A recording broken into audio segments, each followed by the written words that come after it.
So ಇವಾಗ ನಮ್ಮ digital marketing ಅಲ್ಲಿ ನೆಕ್ಸ್ಟ್ ಮಾಡ್ಯೂಲ್ SEO, ಸರ್ಚ್. ಒಂದ್ ನಿಮಿಷ. ಯಾ. Boostify ಅಲ್ಲಿ ಸ್ಟಾರ್ಟೆಡ್ ಟೆಂಪ್ಲೇಟ್ ತಗೊಂಡ್ಬೇಕಲ್ವಾ ಅದರಲ್ಲಿ ಸೆಲೆಕ್ಟ್ ಮಾಡ್ಕೊಂಡು Boostify ಅದ ಥೀಮ್ ಅಲ್ಲಿ ಸ್ಟಾರ್ಟೆಡ್ ಟೆಂಪ್ಲೇಟ್ಸ್ ಅಲ್ಲಿ ನಾವು ಯಾವ್ದು ಬೇಕಾದ್ರೂ ಚಾಯ್ಸ್ ಮಾಡ್ಕೊಂಡು ತಾನೆ. ಎಸ್, ಮಾಡ್ಕೋಬಹುದು, ಫ್ರೀ ವರ್ಷನ್ಸ್. ಯಾ. ಸೊ SEO ಅಂದ್ರೆ ಸರ್ಚ್ ಇಂಜಿನ್ ಆಪ್ಟಿಮೈಸೇಷನ್ ಅಂತ ಕರಿತೀವಿ. ಫಾರ್ ಎಕ್ಸಾಂಪಲ್, ನನ್ನ ಒಂದು ವೆಬ್ಸೈಟ್ ಇರುತ್ತೆ ಅಂತ ಅನ್ಕೊಳ್ಳಿ. ಸೊ DMGK ಅನ್ನೋದು ನನ್ನ ಒಂದು ವೆಬ್ಸೈಟ್, ರೈಟ್? ಸೊ ನಂದು ಯೂಟ್ಯೂಬ್ ಚಾನಲ್ ಇದೆ. ಸೊ ಯೂಟ್ಯೂಬ್ ಚಾನಲ್ ಇಂದ ಜನ ಬಂದು ಸೇರ್ತಾರೆ, ಆರ್ ಎಲ್ಸ್ ನಾನು ಆಡ್ಸ್ಗಳನ್ನ ರನ್ ಮಾಡ್ತೀನಿ. Okay, but let me take Amazon ಅನ್ನೋದು ಒಂದು ವೆಬ್ಸೈಟ್. ನಮಗೆ ಆ ವೆಬ್ಸೈಟ್ ಗೊತ್ತು, ಸೊ ಹಾಗಾಗಿ ನಾವು ಗೂಗಲಲ್ಲಿ ಹೋಗಿ ಸರ್ಚ್ ಮಾಡ್ತೀವಿ. ಸರ್ಚ್ ಮಾಡಿ ಡೈರೆಕ್ಟ್ ವೆಬ್ಸೈಟ್ ಥ್ರೂ ಹೋಗ್ತೀವಿ, ಇಲ್ಲ ಆ್ಯಪ್ ಥ್ರೂ ಹೋಗ್ತೀವಿ. ಬಟ್ ಇವಾಗ ನಿಮ್ಮ ವೆಬ್ಸೈಟ್ ಅಂತ ಬಂದರೆ, ಫಾರ್ ಎಕ್ಸಾಂಪಲ್ ನಿಮ್ಮ ವೆಬ್ಸೈಟ್ ನೇಮ್ ಏನು?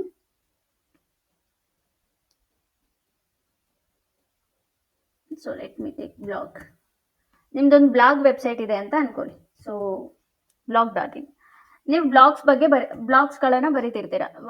ಅದು ಏನೇ ಟಾಪಿಕ್ ಆಗಿರ್ಬೋದು, ಫಾರ್ ಎಕ್ಸಾಂಪಲ್ ರಿಯಲ್ ಎಸ್ಟೇಟ್ ಆಗಿರ್ಬೋದು, ಅಥವಾ ಏನದಾದ್ರೂ ಆಗಿರ್ಬೋದು. ಅಥವಾ ನಿಮ್ದೊಂದು ಸರ್ವಿಸ್ ಬೇಸ್ಡ್ ವೆಬ್ಸೈಟ್ ಇದೆ ಅಂತ ಅನ್ಕೊಳ್ಳಿ. For example real estate related ನಿಮ್ದೊಂದು ವೆಬ್ಸೈಟ್ ಇದೆ ಅಂತ ಅನ್ಕೊಳ್ಳಿ, ರೈಟ್? ಸೊ ಅವಾಗ ಜನರು ಬಂದು ನಾರ್ಮಲಿ ಏನ್ ಮಾಡ್ತಾರೆ, ಗೂಗಲ್ ಅಲ್ಲಿ ಸರ್ಚ್ ಮಾಡ್ತಾರೆ. So for example real estate service in Bangalore ಅಂತ.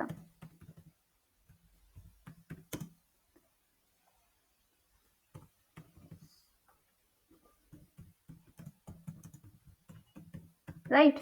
ಸೊ ಸರ್ವಿಸ್ ಇನ್ ಬ್ಯಾಂಗ್ಳೂರ್ ಅಂತ ಸರ್ಚ್ ಮಾಡಿದಾಗ ಕೆಲವು ಆಡ್ಸ್ಗಳು ಬರ್ತವೆ. ಬಟ್ ನಿಮ್ಮ ಒಂದು ವೆಬ್ಸೈಟ್ ಇಲ್ಲೆಲ್ಲಾದ್ರೂ ಕಂಡ್ರೆ ಮಾತ್ರ ಜನರು ನಿಮ್ಮ ಒಂದು ವೆಬ್ಸೈಟಿಗೆ ಬರೋ ಚಾನ್ಸ್ ಇರುತ್ತೆ, ರೈಟ್? ಸೊ ಇಲ್ಲೆಲ್ಲೂ ಗೂಗಲಲ್ಲಿ ಫಸ್ಟ್ ಪೇಜಲ್ಲಿ ನಿಮ್ಮ ಒಂದು ವೆಬ್ಸೈಟ್ ಇಲ್ವೇ ಇಲ್ಲ ಅಂತ ಅಂದಾಗ ಜನರು ನಿಮ್ಮ ಒಂದು ವೆಬ್ಸೈಟನ್ನು ವಿಸಿಟ್ ಮಾಡೋಕೆ ಆಗಲ್ಲ, ಬಿಕಾಸ್ ನಿಮ್ಮ ಒಂದು ವೆಬ್ಸೈಟೇ ಕಾಣಿಸ್ತಿರೋದಿಲ್ಲ, ರೈಟ್? ಸೊ ಇನ್ನೂ ಎಕ್ಸಾಂಪಲ್ ಆಗಿ ಹೇಳ್ಬೇಕಂತಂದ್ರೆ, ಫಾರ್ ಎಕ್ಸಾಂಪಲ್ ನೀವು ಯಾವುದಾದ್ರೂ ಒಂದು ಹೇರ್ ಫಾಲ್ ಬಗ್ಗೆ ಗೂಗಲಲ್ಲಿ ಸರ್ಚ್ ಮಾಡಿರ್ತೀರಾ ಅಂತ ಅನ್ಕೊಳ್ಳಿ, ರೈಟ್? ಸೊ ಗೂಗಲಲ್ಲಿ ಸರ್ಚ್ ಮಾಡಿದಾಗ ಗೂಗಲ್ ಸರ್ಟೆನ್ ರಿಸಲ್ಟ್ಸ್ಗಳನ್ನು ಕೊಡುತ್ತೆ. ಸೊ ನೀವು ಫಸ್ಟ್ ಪೇಜಲ್ಲಿ ನೀವು ನಾರ್ಮಲಿ ಏನೇನು ವೆಬ್ಸೈಟ್ಸ್ಗಳು ಬರ್ತವೆ ಅದನ್ನೆಲ್ಲ ನಾವು ನೋಡ್ತೀವಿ, ಓದ್ತೀವಿ, ಪೇಷನ್ಸ್ ಇದ್ರೆ. ಇಲ್ಲ ಅಂತಂದರೆ ಓದೋದು ಇಲ್ಲ. ಬಟ್ ನಾರ್ಮಲಿ ನಾವು ಫಸ್ಟ್ ಪೇಜಲ್ಲಿ ಏನಿರುತ್ತೋ ಅದನ್ನೇ ಓದೋದು. ನೀವು ಸೆಕೆಂಡ್ ಪೇಜ್ಗೆ ಹೋಗಿ ಬ್ಲಾಗ್ಸ್ ಓದ್ತೀರಾ? ಓಕೆ, ಹೇಳ್ತೀರಾ? ಸೊ ನೀವು ಸೆಕೆಂಡ್ ಪೇಜ್ಗೆ ಹೋಗಿ ಬ್ಲಾಗ್ಸ್ಗಳನ್ನು ಓದ್ತೀರಾ ಅಥವಾ ವೆಬ್ಸೈಟ್ಸ್ಗಳನ್ನು ಚೆಕ್ ಮಾಡ್ತೀರಾ?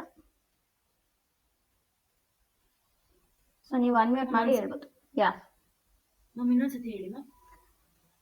ಸೊ ಬೇಸಿಕಲಿ ನೀವು ಒಂದು ಹೇರ್ ಫಾಲ್ ಬಗ್ಗೆ ಗೂಗಲಲ್ಲಿ ಸರ್ಚ್ ಮಾಡ್ತೀರಾ. ಸೊ ನಿಮಗೆ ಹೇರ್ ಫಾಲ್ ಆಗ್ತಿರುತ್ತೆ ಅಂತ ಅನ್ಕೊಳ್ಳೋಣ, ಗೂಗಲಲ್ಲಿ ಸರ್ಚ್ ಮಾಡ್ತೀರಾ, right? So for example hair fall tips. Okay, so search ಮಾಡಿದಾಗ ನಮಗೆ ಕೆಲವು ವೆಬ್ಸೈಟ್ಸ್ಗಳು ಬರ್ತವೆ. ಓಕೆ, ನೀವು ನೋಡಿದ್ರೆ ಕೆಲವು ವೆಬ್ಸೈಟ್ಸ್ಗಳು ಬರ್ತವೆ. ಸೊ ನಾರ್ಮಲಿ ನೀವು ಫಸ್ಟ್ ಪೇಜಲ್ಲೇ ತಾನೇ ನಾವು ಬ್ಲಾಗ್ಸ್ಗಳನ್ನು ಓದೋದು, ರೈಟ್? ಎಸ್. ನೀವು ಸೆಕೆಂಡ್ ಪೇಜ್ಗೆ ಹೋಗಿ ಬ್ಲಾಗ್ಸ್ಗಳನ್ನು ಓದ್ತೀರಾ? ಥರ್ಡ್ ಪೇಜ್ ಟ್ರೈ ಮಾಡಲ್ಲ. ಎಸ್. ಸೊ ನಾರ್ಮಲಿ ಫಸ್ಟ್ ಪೇಜಲ್ಲಿ ಏನು ವೆಬ್ಸೈಟ್ಸ್ಗಳು ಅಥವಾ ವಿಡಿಯೋಸ್ಗಳು ಇರ್ತವೆ ನಾವು ಅದನ್ನೇ ಓದೋದು, ರೈಟ್? ಸೊ ಇವಾಗ ಫಾರ್ ಎಕ್ಸಾಂಪಲ್ ವಿರಾಟ್ ಕೊಹ್ಲಿ ಅಂತ ತಗೊಳ್ಳೋಣ. ವಿರಾಟ್ ಕೊಹ್ಲಿ ಅಂತ ಸರ್ಚ್ ಮಾಡಿದ್ರೆ ವಿರಾಟ್ ಕೊಹ್ಲಿಗೆ ಸಂಬಂಧಪಟ್ಟಂತೆ ಸಾಕಷ್ಟು ಬ್ಲಾಗ್ಸ್ಗಳು, ರಿಲೇಟೆಡ್ ಆರ್ಟಿಕಲ್ಸ್ಗಳು ಇರ್ತವೆ, ರೈಟ್?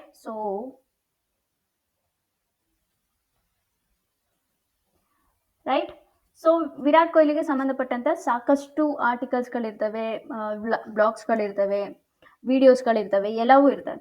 ಸೊ ಇಲ್ಲಿ ನೀವು ಟೂಲ್ಸ್ ಮೇಲೆ ಕ್ಲಿಕ್ ಮಾಡಿದ್ರೆ ಇಲ್ಲಿ ನಿಮಗೆ ಅಬೌಟ್ ಅಂತ ಅಂದರೆ ಗೂಗಲ್ ಜಸ್ಟ್ 0.41 ಸೆಕೆಂಡ್ಗೆ ಎಷ್ಟು ರಿಸಲ್ಟ್ಸ್ಗಳನ್ನು ಡಿಸ್ಪ್ಲೇ ಮಾಡ್ತಿದೆ ಅನ್ನೋದನ್ನು ನೀವು ಇಲ್ಲಿ ನೋಡ್ಬೋದು. Nearly 6 crores something, right? So ಅಂತ ಅಂದರೆ almost 6 crores members Virat Kohli ಬಗ್ಗೆ ಬ್ಲಾಗ್ಸ್ಗಳನ್ನು ಅಥವಾ ಆರ್ಟಿಕಲ್ಸ್ಗಳನ್ನು ಬರೆದಿರ್ತಾರೆ. ಬಟ್ ಗೂಗಲ್ ತೋರಿಸೋದು ಫಸ್ಟ್ ಪೇಜಲ್ಲಿ ಎಷ್ಟು ವೆಬ್ಸೈಟ್ಸ್ಗಳನ್ನು ತೋರಿಸುತ್ತೆ ಅಂತ ಅಂದರೆ 17 ವೆಬ್ಸೈಟ್ಸ್ಗಳನ್ನು ತೋರಿಸುತ್ತೆ. 17 ವೆಬ್ಸೈಟ್ಸ್. ಓಕೆ, ಬಟ್ ಇರೋದೆಷ್ಟು ಬ್ಲಾಗ್ಸ್ಗಳು? 6,28,00,000 ಸಮಥಿಂಗ್ ಬ್ಲಾಗ್ಸ್ಗಳಿದ್ದಾವೆ. ಬಟ್ ಗೂಗಲ್ ತೋರಿಸೋದು ಫಸ್ಟ್ ಪೇಜಲ್ಲಿ ತೋರಿಸೋದು 17 ವೆಬ್ಸೈಟ್ಸ್ಗಳು ಮಾತ್ರ. ಸೊ ನಾರ್ಮಲಿ ನಾವು ಬರೆದಿರೋ ಎಲ್ಲ ಬ್ಲಾಗ್ಸ್ಗಳನ್ನು ಕೂಡ ಗೂಗಲ್ ಡಿಸ್ಪ್ಲೇ ಮಾಡಲ್ಲ. ಗೂಗಲ್ಗೆ ಯಾವುದು ಇಂಪ್ರೆಸಿವ್ ಆಗಿರುತ್ತೆ ಆ ಬ್ಲಾಗ್ಸ್ಗಳನ್ನು ಅಥವಾ ಆ ವೆಬ್ಸೈಟ್ಸ್ಗಳನ್ನು ಮಾತ್ರ ಗೂಗಲ್ ಫಸ್ಟ್ ಪೇಜಲ್ಲಿ ತರುತ್ತೆ, ಅದರ್ವೈಸ್ ತಗೋಬರಲ್ಲ. ಈ ಒಂದು ಪ್ರೋಸೆಸ್ಸನ್ನೇ ನಾವು ಸರ್ಚ್ ಇಂಜಿನ್ ಆಪ್ಟಿಮೈಸೇಷನ್ ಅಂತ ಕರಿತೀವಿ. ಅರ್ಥ ಆಯ್ತಾ ಅಥವಾ ಡೌಟ್ ಇದೆಯಾ?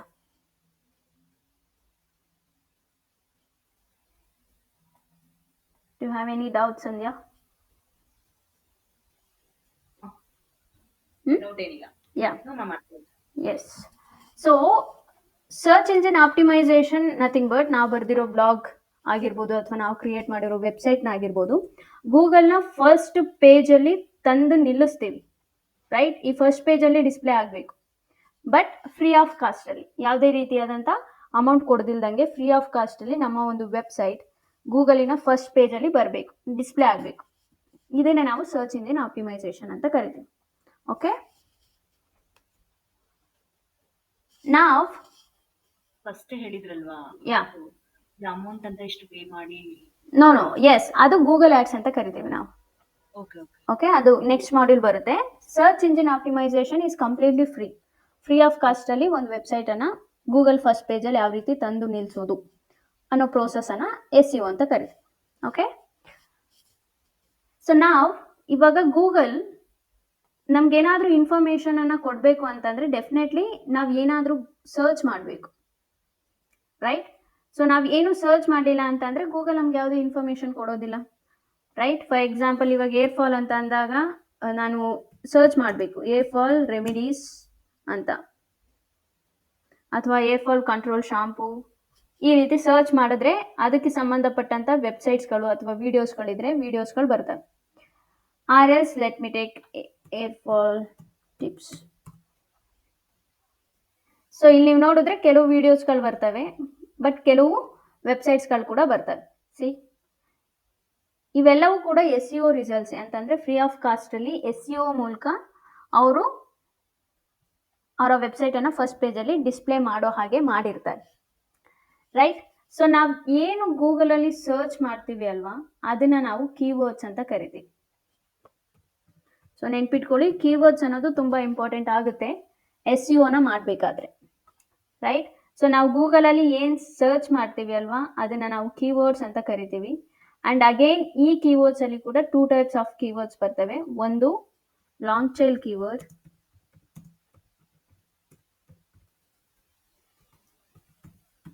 ಇನ್ನೊಂದು short tail keyword.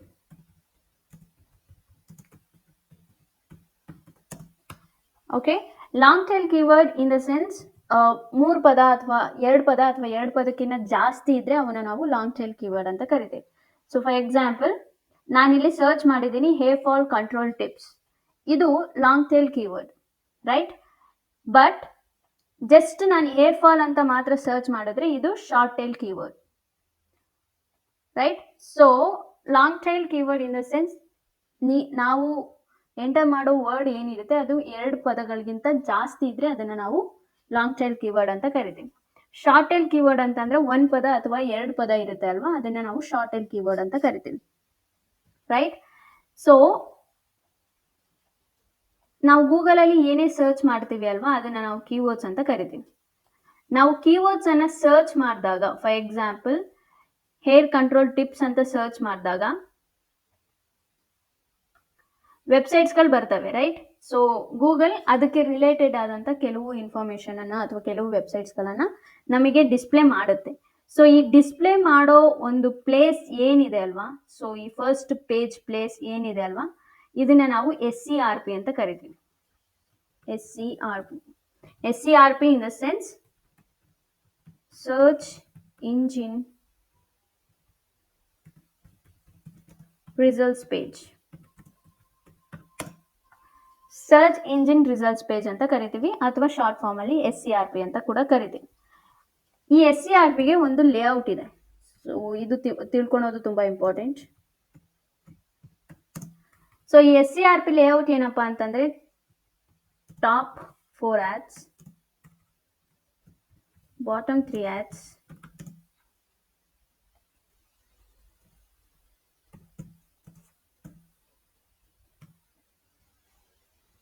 in between 10 organic results.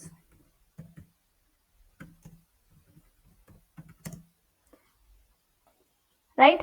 So top 4 ads, bottom 3 ads, in between 10 organic results. So ಹಿಂಗಂದ್ರೆ ಏನಪ್ಪ ಅಂತಂದರೆ ಗೂಗಲ್ ನಾನು ಆಗಲೇ ಹೇಳ್ದಂಗೆ ಫಸ್ಟ್ ಪೇಜಲ್ಲಿ 17 ರಿಸಲ್ಟ್ಸ್ಗಳನ್ನು ಮಾತ್ರ ಅಂತಂದರೆ 17 ವೆಬ್ಸೈಟ್ಸ್ಗಳನ್ನು ಮಾತ್ರ ಡಿಸ್ಪ್ಲೇ ಮಾಡುತ್ತೆ. ಅದರಲ್ಲಿ ಗೂಗಲ್ ಕ್ಲಿಯರಾಗಿ ಹೇಳುತ್ತೆ 7 ಆ್ಯಡ್ಸ್ಗಳನ್ನು ನಾನು ತೋರಿಸ್ತೀನಿ. ಇನ್ ರಿಮೈನಿಂಗ್ 10 ಏನಿರ್ತವೆ ಅಲ್ವಾ, ಇನ್ ರಿಮೈನಿಂಗ್ 10 ವೆಬ್ಸೈಟ್ಸ್ಗಳು ಏನಿರ್ತವೆ ಅಲ್ವಾ, ಅದು ಯಾರು ಪ್ರಾಪರ್ ಆದಂಥ SEO ಮಾಡಿರ್ತಾರೆ, ಯಾರು ಪ್ರಾಪರ್ ಆದಂಥ ಕಂಟೆಂಟನ್ನು ಕೊಟ್ಟಿರ್ತಾರೆ, ಆ ವೆಬ್ಸೈಟ್ಸ್ಗಳನ್ನು ನಾನು ಡಿಸ್ಪ್ಲೇ ಮಾಡ್ತೀನಿ ಅಂತ ಗೂಗಲ್ ಪ್ರತಿಯೊಬ್ಬ ಯೂಸರ್ಗೂ ಹೇಳುತ್ತೆ. ರೈಟ್? ಸೊ ಇದು SCRP ಲೇಔಟ್. ಫಾರ್ ಎಕ್ಸಾಂಪಲ್ ನಾನಿಲ್ಲಿ ಬೆಸ್ಟ್ MBA ಆನ್ಲೈನ್ ಕೋರ್ಸಸ್ ಅಂತ ಸರ್ಚ್ ಮಾಡಿದ್ರೆ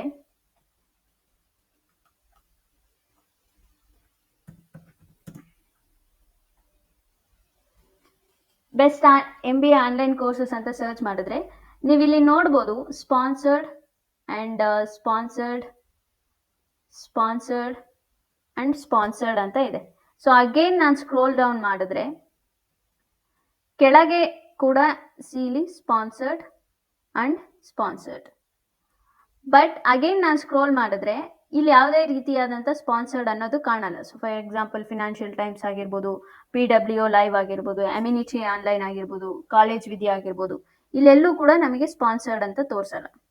ಸ್ಪಾನ್ಸರ್ಡ್ ಇನ್ ದ ಸೆನ್ಸ್ ಅವರು ಗೂಗಲ್ಗೆ ಸರ್ಟೈನ್ ಆದಂಥ ಅಮೌಂಟನ್ನು ಕೊಟ್ಟು ಆ್ಯಡ್ಸ್ಗಳನ್ನು ರನ್ ಮಾಡ್ತಿರ್ತಾರೆ. ಈ ಆ್ಯಡ್ಸ್ಗಳನ್ನೇ ನಾವು ಗೂಗಲ್ ಆ್ಯಡ್ಸ್ ಅಂತ ಕರಿತೀವಿ. ಅದು ನಿಮಗೆ ಫ್ಯೂಚರ್ ಮಾಡಿಲ್ ಆಗಿರುತ್ತೆ. ಬಟ್ ಆ್ಯಸ್ ಆಫ್ ನಾವು SEO ಕಲಿತಿರೋದ್ರಿಂದ ಇದನ್ನೆಲ್ಲ ಇಗ್ನೋರ್ ಮಾಡಿ ಸೊ ದೆನ್ ಸ್ಕ್ರೋಲ್ ಮಾಡಿದ್ರೆ ಇಲ್ಲಿ ನೀವು ನೋಡ್ಬೋದು ಶಿಕ್ಷಾ ಆ್ಯಂಡ್ ಅಪ್ಗ್ರೇಡ್, ಕೋರ್ಸೆರಾ, ಸೊ ಸಾಕಷ್ಟು ವೆಬ್ಸೈಟ್ಸ್ಗಳು ಫ್ರೀ ಆಫ್ ಕಾಸ್ಟಲ್ಲೇ ಒಂದು ಗೂಗಲಿನ ಫಸ್ಟ್ ಪೇಜಲ್ಲಿ ಬಂದಿದೆ. ಸೊ ಈ ಆರ್ಗ್ಯಾನಿಕ್ ರಿಸಲ್ಟ್ಸ್ಗಳನ್ನೇ ನಾವು SEO ರಿಸಲ್ಟ್ಸ್ ಅಂತ ಕರಿತೀವಿ.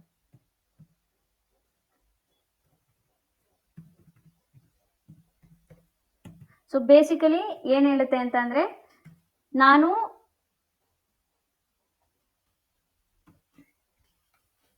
ನನ್ನ ಒಂದು ಫಸ್ಟ್ ಪೇಜಲ್ಲಿ 17 ವೆಬ್ಸೈಟ್ಸ್ಗಳನ್ನು ತೋರಿಸ್ತೀನಿ. ಅದರಲ್ಲಿ 7 ಆ್ಯಡ್ಸ್ಗಳನ್ನು ನಾನು ತೋರಿಸ್ತೀನಿ. ಇನ್ ರಿಮೈನಿಂಗ್ 10 ವೆಬ್ಸೈಟ್ಸ್ಗಳು ಏನಿರ್ತವೆ, ನನಗೆ ಯಾರು ಇಂಪ್ರೆಸ್ ಮಾಡಿರ್ತಾರೆ ಆ ಒಂದು ವೆಬ್ಸೈಟ್ಸ್ಗಳನ್ನು ನಾನು ಫ್ರೀ ಆಫ್ ಕಾಸ್ಟಲ್ಲಿ ಗೂಗಲನ್ನು ಫಸ್ಟ್ ಪೇಜಲ್ಲಿ ತೋರಿಸ್ತೀನಿ ಅಂತ.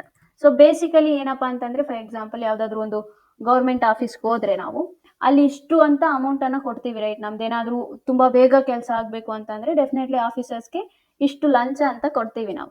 ಅದೇ ರೀತಿ ಗೂಗಲ್ಲು ಅಷ್ಟೇ ನಮ್ಮ ಕಡೆಯಿಂದ ಅಮೌಂಟನ್ನು ತಗೊಂಡು 7 ವೆಬ್ಸೈಟ್ಸ್ಗಳನ್ನು ಗೂಗಲ್ ತನ್ನ ಒಂದು ಫಸ್ಟ್ ಪೇಜಲ್ಲಿ ತೋರಿಸುತ್ತೆ. ರೈಟ್? ಇನ್ ರಿಮೈನಿಂಗ್ 10 ವೆಬ್ಸೈಟ್ಸ್ ಏನಿದಾವೆ ಗೂಗಲ್ ಅದಕ್ಕೆ ಯಾವುದು ಇಷ್ಟ ಆಗುತ್ತೆ ಆ್ಯಂಡ್ ಬೆಟರ್ SEO ಯಾರು ಮಾಡಿರ್ತಾರೆ ಆ ಒಂದು ವೆಬ್ಸೈಟ್ಸ್ಗಳನ್ನು ಗೂಗಲ್ ತನ್ನ ಫಸ್ಟ್ ಪೇಜಲ್ಲಿ ತಾನು ಡಿಸ್ಪ್ಲೇ ಮಾಡುತ್ತೆ. ಸೊ ನಮಗೆ ಈ ಗೂಗಲ್ ಆ್ಯಡ್ಸ್ ಸದ್ಯಕ್ಕೆ ಬೇಡ. ರೈಟ್? ಈ 7 ಆ್ಯಡ್ಸ್ ಬಗ್ಗೆ ನಾವು ತಲೆ ಕೆಡಿಸ್ಕೊಡೋದು ಬೇಡ. ಈ 10 ರಿಸಲ್ಟ್ಸ್ಗಳು ಏನಿರ್ತವೆ, 10 ಆರ್ಗ್ಯಾನಿಕ್ ರಿಸಲ್ಟ್ಸ್, ಇದ್ರ ಬಗ್ಗೆ ನಾವು ಪರ್ಫೆಕ್ಟಾಗಿ SEOನ ಕಲಿಬೇಕು. ರೈಟ್? ಸೊ ಫಸ್ಟ್ ಯಾವ ರೀತಿ ಇತ್ತು ಅಂತಂದರೆ ಈ AI ಬರೋಕ್ಕಿಂತ ಮುಂಚೆ ಒಂದು ಸ್ಟ್ಯಾಂಡರ್ಡ್ ಆಫ್ SEO ನಡೀತಿತ್ತು. ಬಿಕಾಸ್ ಜಸ್ಟ್ ಗೂಗಲ್ ಮಾತ್ರ ನಾವು ಯೂಸ್ ಮಾಡ್ತಿದ್ವಿ. ಬಟ್ ಇವಾಗ ChatGPT ಬಂತು. ಸೊ ChatGPT ಬಂದಾಗ ಗೂಗಲ್ಗೆ ಎಲ್ಲೋ ಒಂದು ಕಡೆ ಅದು ಬಿಗ್ಗೆಸ್ಟ್ ಥ್ರೆಟ್ ಆಯಿತು ChatGPT ಅನ್ನೋದು. ಬಿಕಾಸ್ ChatGPT ಅನ್ನೋದು ಕೂಡ ಒಂದು ಸರ್ಚ್ ಇಂಜಿನ್ ಥರನೇ. ಸೊ ಅದಕ್ಕೆ ಗೂಗಲ್ ಏನು ಮಾಡ್ತು ಅಂತಂದರೆ ಗೂಗಲ್ AI ಅಂತ ತೊಗೊಂಬಂತು. ಸೊ ರೀಸೆಂಟ್ ಒಂದು 2 ಮಂತ್ಸಿಂದ ಗೂಗಲ್ AI ಅನ್ನೋದು ಕೂಡ ಬಂದಿದೆ. ಫಾರ್ ಎಕ್ಸಾಂಪಲ್ ನಾವಿಲ್ಲಿ best MBA courses online course ಅಂತ ಸರ್ಚ್ ಮಾಡಿದ್ರೆ ಇಲ್ಲಿ ನೀವು ನೋಡ್ಬೋದು AI over view, amenity universe so Jaipur symbolise centre distance learning. So ಈ AI ಓವರ್ವ್ಯೂ ಬಂದಾಗ್ಲಿಂದ ನಮಗೆ SEO ಸ್ವಲ್ಪ ಡಿಫಿಕಲ್ಟ್ ಆಯಿತು and at the same time ಕರೆಕ್ಟಾಗಿ ಮಾಡಿದ್ರೆ ತುಂಬ ಈಸಿಯಾಗಿ ಕೂಡ SEOನ ಮಾಡ್ಬೋದು. ಬಟ್ ಏನು ಡಿಫ್ರೆನ್ಸ್ ಇರುತ್ತೆ ಅಂತಂದರೆ ನೀವು ಯಾವ ರೀತಿ ಕಲಿತೀರಾ ಅನ್ನೋದು ತುಂಬ ಒಂದು ಥಿನ್ ಡಿಫ್ರೆನ್ಸನ್ನು ಇಲ್ಲಿ ಕ್ರಿಯೇಟ್ ಮಾಡುತ್ತೆ, right? So as of now any doubts Sandhya? ಅರ್ಥ ಆಯ್ತಾ? Yes ma'am. ಯಾ. ಸೊ ನಾವು ಏನೇ SEO ಮಾಡ್ತೀವಿ ಅಂತ ಅಂದರೂ ಕೂಡ, ಸೊ SEO ಫುಲ್ ಫಾರ್ಮ್ ಅಂದರೆ search engine optimisation. Search engine ಅಂತ ಅಂದರೆ ಅದು ಸಾಕಷ್ಟು ಸರ್ಚ್ ಇಂಜಿನ್ಗಳಿದ್ದಾವೆ. ಗೂಗಲ್ ಆಗಿರ್ಬೋದು, ಆ್ಯಂಡ್ ಯಾಹೂ ಆಗಿರ್ಬೋದು, ಬಿಂಗ್ ಆಗಿರ್ಬೋದು, ರೈಟ್? ಸೊ ಡಗ್ ಈ ರೀತಿ ಸಾಕಷ್ಟು ವೆಬ್ಸೈಟ್ಸ್ಗಳಿದ್ದಾವೆ. ಸೊ ಬೇಸಿಕಲಿ ಅದಕ್ಕೆ ಸರ್ಟೈನ್ ಕಂಟ್ರೀಸ್ಗಳಿಗೆ ಅದಕ್ಕೆ ಆದಂಥ ಬೇರೆ ಬೇರೆ ಸರ್ಚ್ ಇಂಜಿನ್ಸ್ಗಳಿದ್ದಾವೆ. ಬಟ್ ಇಂಡಿಯಾದಲ್ಲಿ ನಾವು ಗೂಗಲನ್ನೇ ಜಾಸ್ತಿ ಯೂಸ್ ಮಾಡೋದು. ಸೊ ಆಲ್ಮೋಸ್ಟ್ ಓವರ್ ಆಲ್ ವರ್ಲ್ಡಲ್ಲೇ ಗೂಗಲ್ನೇ ಜಾಸ್ತಿ ಯೂಸ್ ಮಾಡೋದು. ಕೆಲವು ಸರ್ಟೈನ್ ಕಂಟ್ರಿಗಳಲ್ಲಿ ತಂದೆ ಆದಂಥ ಕೆಲವು ಸರ್ಚ್ ಇಂಜಿನ್ಸ್ಗಳಿರ್ತವೆ. ಫಾರ್ ಎಕ್ಸಾಂಪಲ್ ಚೀನಾಗಂತ ಹೋದರೆ ಚೀನಾದವ್ರದ್ದು ಸಪ್ರೇಟ್ ಸರ್ಚ್ ಇಂಜಿನ್ ಇದೆ, ಅವ್ರು ಗೂಗಲ್ ಯೂಸ್ ಮಾಡಲ್ಲ. ಆ್ಯಂಡ್ ಥೈಲ್ಯಾಂಡ್ ಅಂತ ಬಂದಾಗ ಥೈಲ್ಯಾಂಡ್ ಅವರು ಗೂಗಲ್ನೇ ಯೂಸ್ ಮಾಡ್ತಾರೆ. ಸೊ ಸರ್ಟೈನ್ ಕೆಲವು ಕಂಟ್ರೀಸ್ಗಳಲ್ಲಿ ಅಷ್ಟೇ ಗೂಗಲ್ ಯೂಸ್ ಮಾಡಲ್ಲ, ಇನ್ನು ಆಲ್ಮೋಸ್ಟ್ ಎಲ್ಲ ಕಂಟ್ರೀಸ್ಗಳಲ್ಲೂ ಕೂಡ ಗೂಗಲ್ ಯೂಸ್ ಮಾಡ್ತಾರೆ. ಸೊ ನಾವು ಕೂಡ ಇಂಡಿಯಾದಲ್ಲಿ ಹೈಯೆಸ್ಟ್ ಯೂಸ್ ಮಾಡೋದು ಗೂಗಲ್ನೇ. ಆ್ಯಂಡ್ 99% ಪೀಪಲ್ ನಾವು ಗೂಗಲನ್ನು ಯೂಸ್ ಮಾಡ್ತೀವಿ. ಸೊ ಬಿಫೋರ್ ನಾವು SEO ಮಾಡೋಕ್ಕಿಂತ ಮುಂಚೆ ಒಂದು ಸರ್ಚ್ ಇಂಜಿನ್ ಯಾವ ರೀತಿ ವರ್ಕ್ ಆಗುತ್ತೆ ಅನ್ನೋದು ಕೂಡ ಕಲಿಬೇಕು. ಬಿಕಾಸ್ ಅದನ್ನು ಕಲಿತಾಗ ಮಾತ್ರ ನಮಗೆ SEO ಒಂದು ಪ್ರೋಸೆಸ್ ಅರ್ಥ ಆಗುತ್ತೆ, ರೈಟ್? ಸೊ ಇವತ್ತಿನ ಕ್ಲಾಸಲ್ಲಿ ಈ ಗೂಗಲ್ ಯಾವ ರೀತಿ ವರ್ಕ್ ಮಾಡುತ್ತೆ ಅನ್ನೋದನ್ನು ನಾವು ಕಲಿತೀವಿ. ಓಕೆ, ಸೊ ಈ ಗೂಗಲ್ ಏನು ಮಾಡುತ್ತಪ್ಪ ಅಂತಂದರೆ 4 ಸ್ಟೆಪ್ಸಲ್ಲಿ ವರ್ಕ್ ಆಗುತ್ತೆ. So first one is crawling.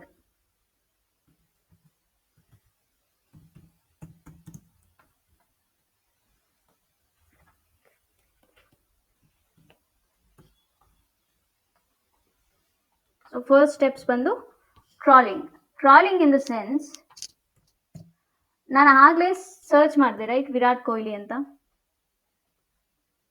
So ನಾನು ಇವಾಗಲೂ ಕೂಡ ವಿರಾಟ್ ಕೊಹ್ಲಿ ಅಂತ ಸರ್ಚ್ ಮಾಡಿದ್ರೆ ನಮಗೆ ನಿಯರ್ಲಿ ಎಷ್ಟು ರಿಸಲ್ಟ್ಸ್ ಬರ್ತವೆ? 6,28,00,000 ಸಮಥಿಂಗ್, ರೈಟ್? ಸೊ 6,28,00,000 ವೆಬ್ಸೈಟ್ಸ್ಗಳು ಇದ್ದಾವೆ. ಸೊ ಆ ವೆಬ್ಸೈಟ್ಸ್ಗಳು ಎಲ್ಲವೂ ಕೂಡ ವಿರಾಟ್ ಕೊಹ್ಲಿ ಬಗ್ಗೆ ಡಿಸ್ಕಸ್ ಮಾಡಿರೋವಂಥವು. ಸೊ ಈ ಕ್ರಾಲಿಂಗ್ ಏನು ಮಾಡುತ್ತಪ್ಪ ಅಂತಂದರೆ ಗೂಗಲಲ್ಲಿ ಎಷ್ಟು ವೆಬ್ಸೈಟ್ಸ್ಗಳಿದಾವೋ ಆ ಎಲ್ಲ ವೆಬ್ಸೈಟ್ಸ್ಗಳಿಗೂ ಕೂಡ ಹೋಗುತ್ತೆ. ಆ್ಯಂಡ್ ಹೋಗಿ ಅಲ್ಲಿ ಏನು ಆ ಒಂದು ವೆಬ್ಸೈಟಲ್ಲಿ ಏನೇನು ಇನ್ಫಾರ್ಮೇಷನ್ ಇರುತ್ತೆ ಅಲ್ವಾ, ಅದನ್ನೆಲ್ಲ ಗ್ಯಾದರ್ ಮಾಡ್ಕೊಂಡು ಬರುತ್ತೆ. ಈ ಪ್ರೋಸೆಸ್ಸನ್ನೇ ನಾವು ಕ್ರಾಲಿಂಗ್ ಅಂತ ಕರಿತೀವಿ. So crawling nothing but collecting A data.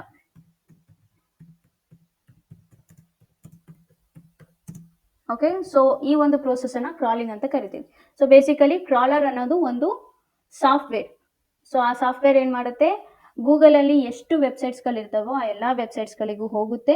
And ಆ ವೆಬ್ಸೈಟ್ಸ್ಗಳಲ್ಲಿ ಏನೇನು ಇನ್ಫಾರ್ಮೇಷನ್ ಇರುತ್ತೋ ಆ ಎಲ್ಲ ಇನ್ಫಾರ್ಮೇಷನನ್ನು ಗ್ಯಾದರ್ ಮಾಡಿಕೊಂಡು ಬರುತ್ತೆ.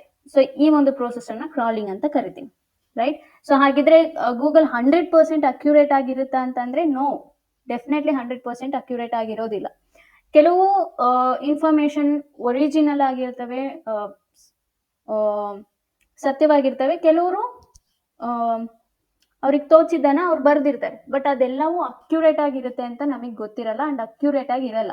ಬಟ್ ನಾವು ನಂಬ್ತೀವಿ ಅಷ್ಟೇ. ಸೊ ಗೂಗಲ್ ಅನ್ನೋದು ಕೂಡ ಸಾಕಷ್ಟು ಮಿಸ್ಟೇಕ್ಸ್ ಮಾಡ್ತಿರುತ್ತೆ. ಆ್ಯಂಡ್ ಆ ಡಾಟಾ ಏನಿರುತ್ತೆ, ಸೊ ಅಫಿಷಿಯಲ್ ವೆಬ್ಸೈಟ್ಸ್ಗಳಿಂದ ಏನೇನು ಬಂದಿರುತ್ತೆ ಅದನ್ನೇ ಗೂಗಲ್ ಫಸ್ಟ್ ಡಿಸ್ಪ್ಲೇ ಮಾಡೋ ಅಂಥದ್ದು. ಸೊ ಅದಕ್ಕೋಸ್ಕರನೇ ಈ ಕ್ರಾಲಿಂಗ್ ಅನ್ನೋ ಪ್ರೋಸೆಸ್ ನಡೆಯುತ್ತೆ. So crawling in the sense ವೆಬ್ಸೈಟ್ಸ್ಗಳಿಗೆ ಹೋಗಿ ಅಲ್ಲಿರೋ ಡಾಟಾವನ್ನು ಕಲೆಕ್ಟ್ ಮಾಡ್ಕೊಂಡು ಬರುತ್ತೆ. So second step is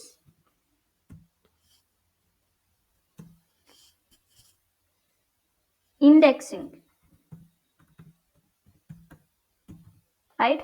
Indexing in the sense, for example, ನೀವೊಂದು ಹಾಸ್ಪಿಟಲಲ್ಲಿ ರಿಸೆಪ್ಷನಿಸ್ಟ್ ಆಗಿ ವರ್ಕ್ ಮಾಡ್ತಿರ್ತೀರಾ ಅಂತ ಅನ್ಕೊಳ್ಳಿ. ಓಕೆ, ಸೊ ನಿಮ್ಮ ನಿಮ್ಮ ಹಾಸ್ಪಿಟಲ್ ಓನರ್ ಏನಿರ್ತಾರೆ ಅವರು ನಿಮ್ಗೆ ಯಾವುದೇ ರೀತಿಯಾದಂಥ ಸಿಸ್ಟಮ್ ಕೊಟ್ಟಿರಲ್ಲ, ಏನೂ ಇರೋದಿಲ್ಲ. ಜಸ್ಟ್ ಒಂದು ಬುಕ್ಕು, ಒಂದು ಪೆನ್ ಕೊಟ್ಟಿರ್ತಾರೆ.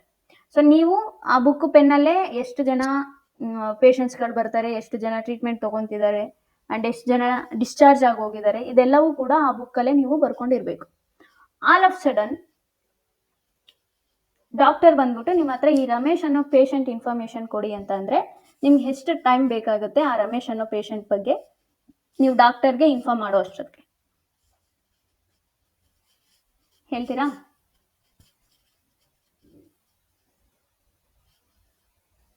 ಸಂಧ್ಯಾ ಇದೆ?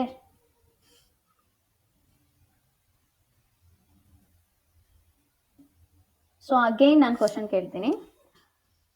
ಒಂದು ಹಾಸ್ಪಿಟಲಲ್ಲಿ ನೀವು ಲೆಟ್ ಮೀ ಟೇಕ್ ರಿಸೆಪ್ಷನಿಸ್ಟ್ ಆಗಿ ವರ್ಕ್ ಮಾಡ್ತಿರ್ತೀರಾ ಅಂತ ಅನ್ಕೊಳ್ಳಿ, ರೈಟ್? ಆವಾಗ ನಿಮ್ಮ ಡಾಕ್ಟರ್ ಏನಿರ್ತಾರೆ ನಿಮ್ಗೆ ಯಾವುದೇ ರೀತಿಯಾದಂಥ ಒಂದು ಕಂಪ್ಯೂಟರ್ ಆಗಲಿ ಲ್ಯಾಪ್ಟಾಪ್ ಆಗಲಿ ಕೊಟ್ಟಿರಲ್ಲ.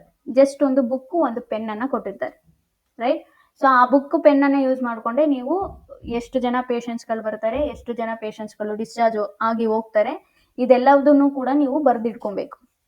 So all of sudden doctor ಬಂದ್ಬಿಟ್ಟು ನನಗೆ ಈ ಸ್ಪೆಸಿಫಿಕ್ ವ್ಯಕ್ತಿ ಅಂತಂದ್ರೆ ಫಾರ್ ಎಕ್ಸಾಂಪಲ್ ರಮೇಶ್ ಅನ್ನೋ ವ್ಯಕ್ತಿಯ ಬಗ್ಗೆ ಇನ್ಫಾರ್ಮೇಶನ್ ಬೇಕು ಅಂತ ಕೇಳ್ತಾರೆ. ಆವಾಗ ನಿಮಗೆ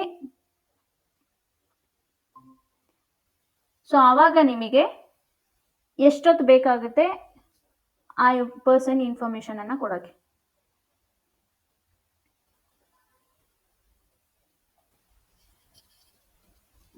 ಬೇಕಾಗುತ್ತೆ ಮ್ಯಾಮ್, ಅವ್ರ ಬಗ್ಗೆ ಇನ್ಫಾರ್ಮೇಶನ್ ತಗೊಳ್ಬೇಕಂದ್ರೆ ಟೈಮ್ ಬೇಕಾಗುತ್ತೆ. ಎಸ್, ಅದೇ ನಿಮ್ಮ ಹತ್ರ ಇವಾಗ ಒಂದು ಡಿಕ್ಷನರಿ ಕೊಡ್ತೀನಿ ನಾನು. ಓಕೆ, ಡಿಕ್ಷನರಿ ಕೊಟ್ಬಿಟ್ಟು ಮಂಕಿ ಅನ್ನೋ ಪದದ ವರ್ಡ್ ಹುಡುಕಿ ಅಂತ ಅಂದ್ರೆ ನಿಮ್ಗೆ ಎಷ್ಟೊತ್ತು ಬೇಕಾಗುತ್ತೆ ಟೈಮ್? ತುಂಬಾ ಹೊತ್ತು ಬೇಕಾಗಲ್ಲ, ಯಾಕಂದ್ರೆ ಎಮ್ ಅನ್ನೋ ಒಂದು ಪ್ಲೇಸ್ ಇದೆ, ಅದು ಬೇಗ ಸರ್ಚ್ ಮಾಡ್ಕೊಂಡು. S, right. ಸೊ ಅದು ನಿಮ್ ಗ್ರೇಟ್ನೆಸ್ ಅಥವಾ dictionary greatness?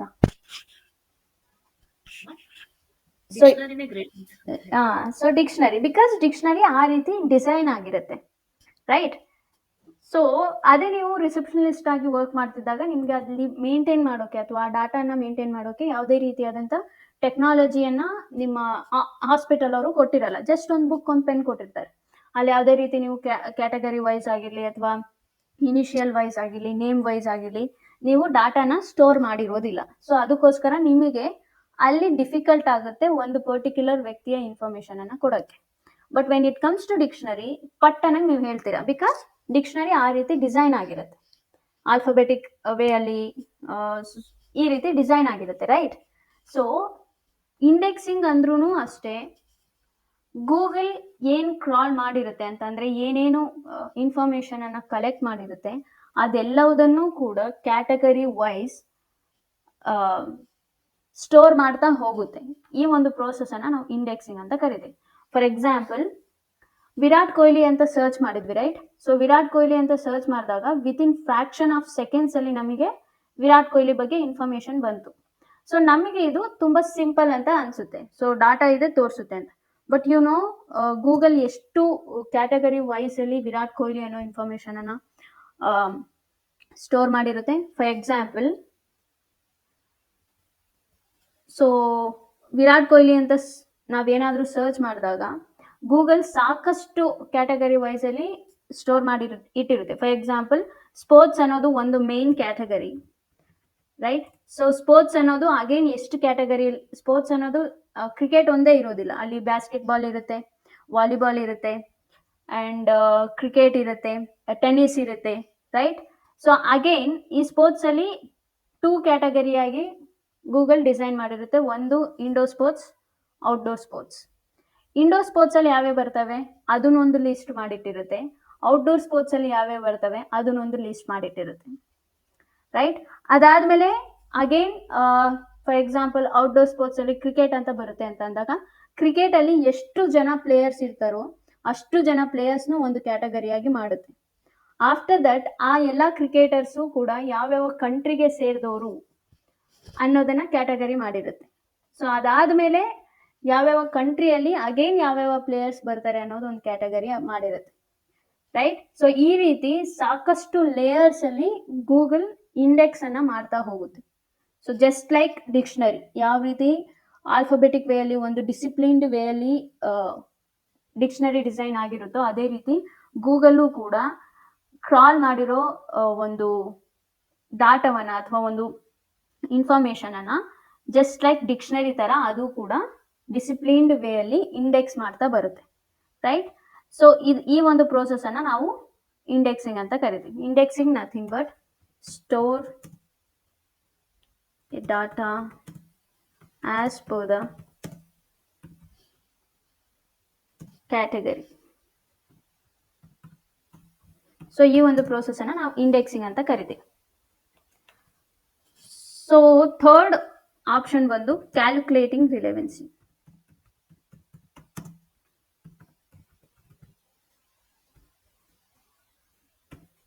So calculating relevancy in the sense, ನಾವು ವಿರಾಟ್ ಕೊಹ್ಲಿ ಅಂತ ಸರ್ಚ್ ಮಾಡಿದಾಗ ಇಲ್ಲಿ 6 crores ಸಮಥಿಂಗ್ ರಿಸಲ್ಟ್ಸ್ಗಳು ಬಂದವು.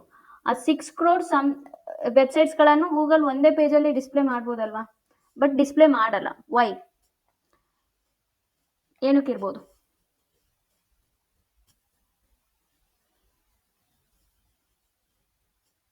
So do have any idea? Space ಅಂತನಾ? ನೋ, ಸ್ಪೇಸ್ ಅಂತ ಅಲ್ಲ. ಈ ರೀತಿ ಒಂದು ಎಕ್ಸಾಂಪಲ್ ಕೊಡ್ತೀನಿ. ಲೆಟ್ ಮಿ ಟೇಕ್, ನೀವೊಂದು ಸ್ಕೂಲಲ್ಲಿ ಟೀಚರ್ ಆಗಿರ್ತೀರ, ಓಕೆ. ಒಂದು ಕಾಂಪಿಟೇಟಿವ್ ಯಾವುದಾದ್ರೂ ಒಂದು ಕಾಂಪಿಟೇಷನ್ ನಡೀತಿರುತ್ತೆ ಅಂತ ಅನ್ಕೊಳ್ಳಿ. ಫಾರ್ ಎಕ್ಸಾಂಪಲ್ ಎಸ್ ಎ ಬರೆಯೋ ಒಂದು ಕಾಂಪಿಟೇಷನ್, ಪ್ರಬಂಧ ಅಂತ ಏನು ಕರಿತೀವಿ ನಾವು, ಅದನ್ನು ಬರೆಯೋ ಒಂದು ಕಾಂಪಿಟೇಷನ್ ಇರುತ್ತೆ.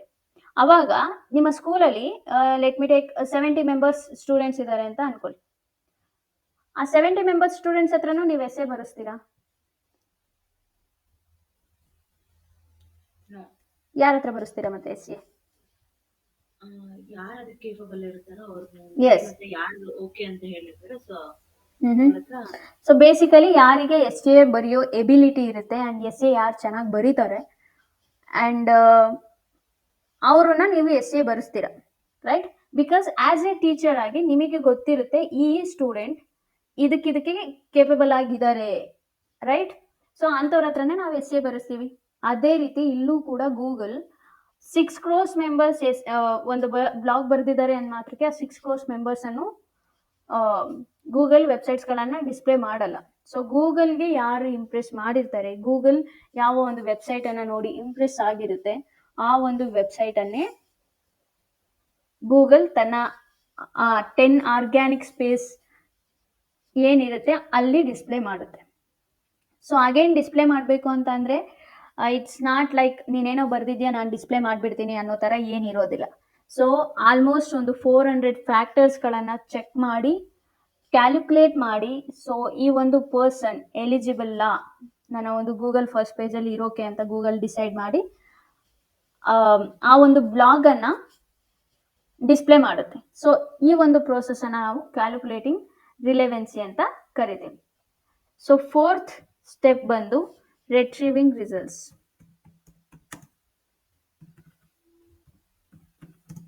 Retrieving results in the sense, Google crawl ಮಾಡಿರೋ ವೆಬ್ಸೈಟನ್ನು ಕ್ಯಾಟಗರಿ ವೈಸ್ ಸ್ಟೋರ್ ಮಾಡಿರುತ್ತೆ ಆ್ಯಂಡ್ ಆ ಸ್ಟೋರ್ ಮಾಡಿರೋ ಅಷ್ಟು ಡಾಟಾವನ್ನು ಕ್ಯಾಲ್ಕುಲೇಟ್ ಮಾಡಿ ಯಾವ ವೆಬ್ಸೈಟ್ಸ್ಗಳು ಬೆಟರ್ ಆಗಿ ಪರ್ಫಾರ್ಮ್ ಮಾಡಿರ್ತವೆ, ಬೆಟರ್ ಆಗಿ SEO ಮಾಡಿರ್ತವೆ, ಅದನ್ನೆಲ್ಲ ಕ್ಯಾಲ್ಕುಲೇಟ್ ಮಾಡಿ ಗೂಗಲ್ ರಿಸಲ್ಟ್ಸ್ಗಳನ್ನು ಡಿಸ್ಪ್ಲೇ ಮಾಡುತ್ತೆ ಅಲ್ವಾ, ಅದನ್ನೇ ನಾವು ರೆಟ್ರೀವಿಂಗ್ ರಿಸಲ್ಟ್ಸ್ ಅಂತ ಕರಿತೀವಿ, ಓಕೆ.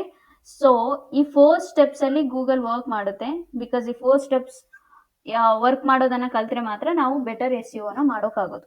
ಸೊ ಬಿಕಾಸ್ ಇವಾಗ AI ಕೂಡ ಬಂದಿರೋದ್ರಿಂದ ಬಿಟ್ ಚಾಲೆಂಜಿಂಗ್ ಆಗೇ ಇರುತ್ತೆ SEO ಅನ್ನೋದು. ಸೊ ಅದಕ್ಕೋಸ್ಕರ ಇದೆಲ್ಲವನ್ನು ನೀವು ತಿಳ್ಕೊಬೇಕು. So as of now any doubts? 3-4 ಇನ್ನೊಂದ್ಸತಿ ಹೇಳಿ. So 3-4 calculating relevancy, right. So calculating relevancy in the sense, Google ಏನೇನು ಡಾಟಾವನ್ನು ಕಲೆಕ್ಟ್ ಮಾಡಿರುತ್ತೆ. ಫಾರ್ ಎಕ್ಸಾಂಪಲ್ ವಿರಾಟ್ ಕೊಹ್ಲಿ ಅಂತ ತಗೊಂಡಾಗ 6 ಕೋಟಿ ಜನ ಬ್ಲಾಗ್ಸ್ಗಳನ್ನು ಬರೆದಿರ್ತಾರೆ. 6 ಕೋಟಿ ವೆಬ್ಸೈಟ್ಸ್ಗಳನ್ನು ಗೂಗಲ್ ಒಂದೇ ಪೇಜಲ್ಲಿ ಡಿಸ್ಪ್ಲೇ ಮಾಡೋಕ್ಕಾಗಲ್ಲ.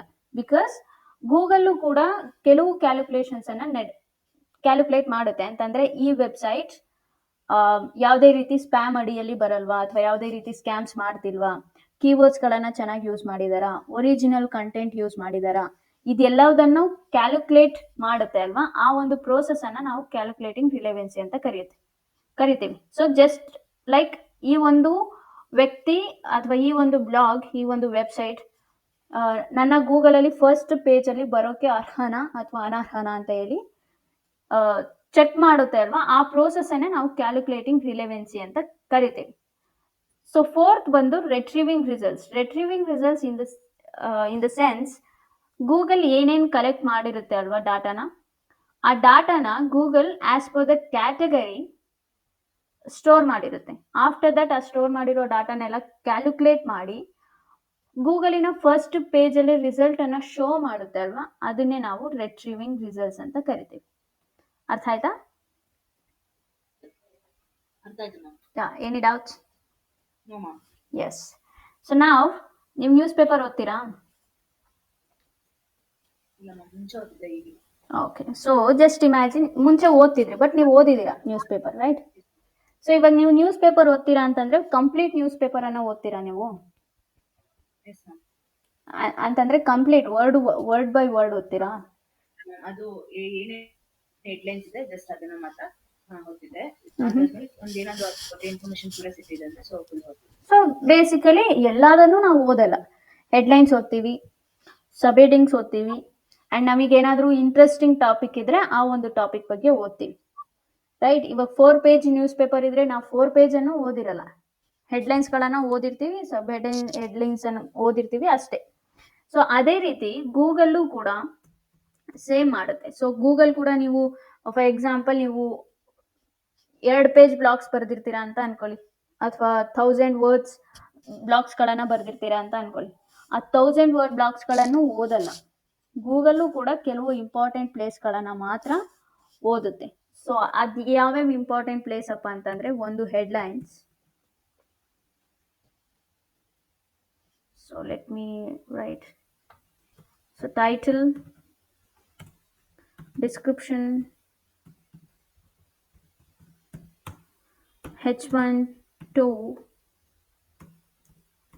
H6 headings, file name, links, alt text,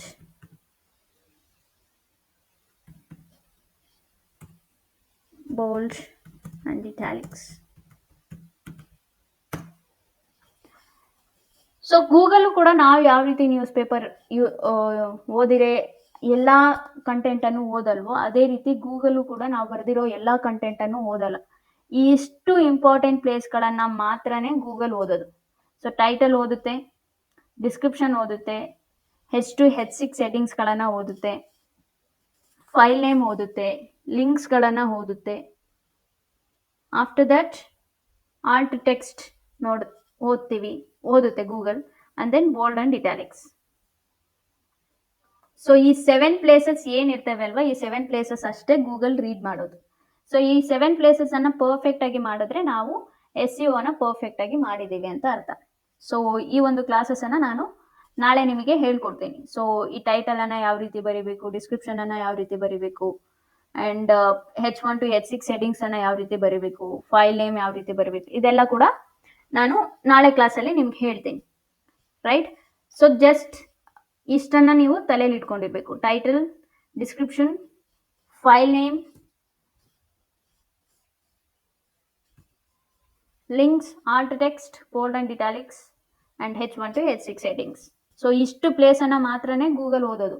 ನಾವು 2 ಪೇಜ್ ಆರ್ಟಿಕಲ್ಸ್ ಬರ್ದಿದ್ದೀವಿ, 2 ಪೇಜ್ ಬ್ಲಾಗ್ಸ್ ಬರ್ದಿದ್ದೀವಿ ಅಂದ ಮಾತ್ರಕ್ಕೆ ಎಲ್ಲಾನು ಓದಲ್ಲ. 1 ಸೆಕೆಂಡ್. ಸೊ ಇದಿಷ್ಟು SEO first class, right? Any doubts? Yeah. So ಈ ಎಲ್ಲ ಪ್ಲೇಸ್ಗಳನ್ನು ನಾವು ಏನ್ರು ಯೂಸ್ ಪ್ರಕಾರ ನಾವು ಮಾಡಬೇಕು ಅಂತಂದರೆ ಕೀವರ್ಡ್ಸ್ಗಳನ್ನು ನಾವು ಯೂಸ್ ಮಾಡಲೇಬೇಕು. ಬಟ್ ಫಸ್ಟ್ ನಾವು ಯೂಸ್ ಮಾಡ್ತಿದ್ದಾಗ ಕೀವರ್ಡ್ಸ್ ಅನ್ನೋದು ಮ್ಯಾಂಡೇಟ್ರಿ ಆಗಿತ್ತು. ಬಟ್ ಇವಾಗ AI ಬಂದಿರೋದ್ರಿಂದ ಸ್ವಲ್ಪ ಬಿಟ್ ಚೇಂಜ್ ಆಗಿದೆ, ಬಟ್ ಸಿಮಿಲರ್ SEOನೇ ಇರುತ್ತೆ. ಅದನ್ನು ನಾನು ನಿಮಗೆ ನಾಳೆ ಕ್ಲಾಸಲ್ಲಿ ಹೇಳ್ತೀನಿ. ಓಕೆ, ಸೊ ಈ ಕೀವರ್ಡ್ಸ್ಗೂ ಕೂಡ ಅದರದೇ ಆದಂಥ ಒಂದು ರಿಸರ್ಚ್ ಟೆಕ್ನಿಕ್ಸ್ಗಳಿದ್ದಾವೆ, ಅದನ್ನು ಕೂಡ ನಾನು ನಾಳೆ ಕ್ಲಾಸಲ್ಲಿ ನಿಮ್ಗೆ ಹೇಳ್ತೀನಿ. ಓಕೆ, ಚಲೋ ದೆನ್, ಥ್ಯಾಂಕ್ ಯು ಸಂಜಯ್.